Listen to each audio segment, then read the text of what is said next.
Bonsoir à tous. Le pape Léon XIV a célébré la messe à Douala ce matin, capitale économique du pays, en présence de quelques 120 000 fidèles, beaucoup moins que les 600 000 annoncés. Alors parmi les explications, une certaine cacophonie dans la distribution des tickets gratuits pour y assister, des escroqueries qui se sont multipliées pour tenter de vendre les billets d'accès, et puis la multiplication également des barrages et des contrôles pour accéder au site.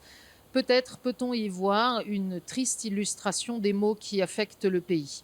Reste que ce fut un moment de ferveur et de grande joie pour ceux qui étaient sur place, avec l'espérance que la venue de Léon XIV change le cours des choses dans un Cameroun qui aspire à la paix et à stopper les migrations de sa jeunesse en lui offrant un avenir. Notre pays est essentiellement jeune, mais la jeunesse est menacée par les fléaux, c'est-à-dire que le chômage, euh, les problèmes de société, les problèmes de mœurs et finalement les problèmes de sécurité.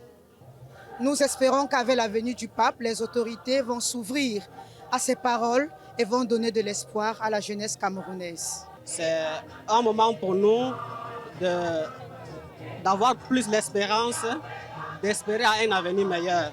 Dans son homélie, Léon XIV s'est particulièrement adressé aux jeunes en les invitant à refuser toute forme d'abus et de violence et en leur rappelant que les premiers chrétiens témoignaient courageusement du Seigneur. Oui, le Seigneur libère du péché et de la mort.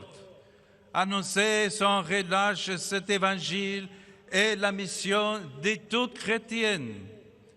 C'est la mission que je confie tout particulièrement à vous, les jeunes, et à toute l'Église qui vit au Cameroun. Devenez la bonne nouvelle pour votre pays, comme le faut par exemple le bienheureux Floribert Boanachoui pour le peuple congolais. Et l'exemple du bienheureux Floribert n'est pas neutre, puisque ce jeune Congolais de Santégidio a été assassiné pour avoir refusé de se laisser corrompre.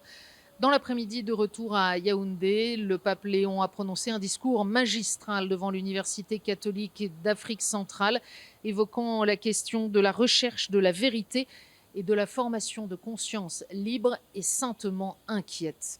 Demain matin, il célèbre la messe à l'aéroport de Yaoundé-Ville avant de s'envoler en direction de l'Angola. Tout le voyage est à suivre sur KTO.